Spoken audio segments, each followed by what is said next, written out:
Chet tilini bilish darajasini aniqlashga qaratilgan test sinovlariga my.gov.uz orqali onlayn ariza yuborish mumkinligidan xabaringiz bor.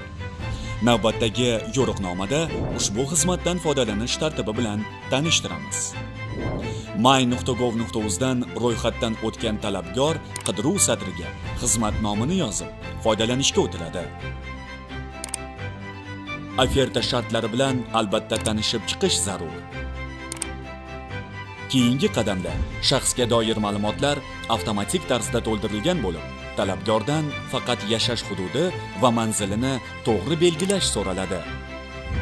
Endigi jarayonda esa qaysi xorijiy tildan imtihon topshirilishi, imtihon topshiriladigan hudud va sana kiritilib, sinov darajasi ham ko'rsatiladi.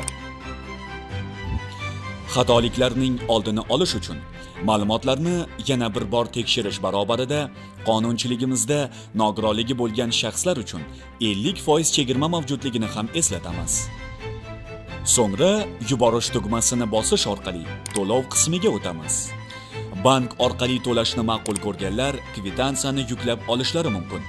Jarayonni shu yerning o'zida yakunlamoqchi bo'lganlar invoice to'lashni tanlab, qulay to'lov turidan onlayn foydalanadilar. Ustun jihati, xizmatdan my.gov.uz orqali foydalanilganida 10% chegirma mavjud.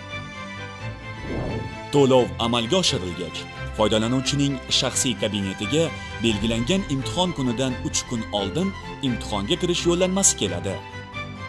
Imtihondan muvaffaqiyatli o'tganlarga mening arizalarim bo'limi orqali sertifikat taqdim etiladi. Uni yuklab oling va bir qator imtiyozlardan foydalaning.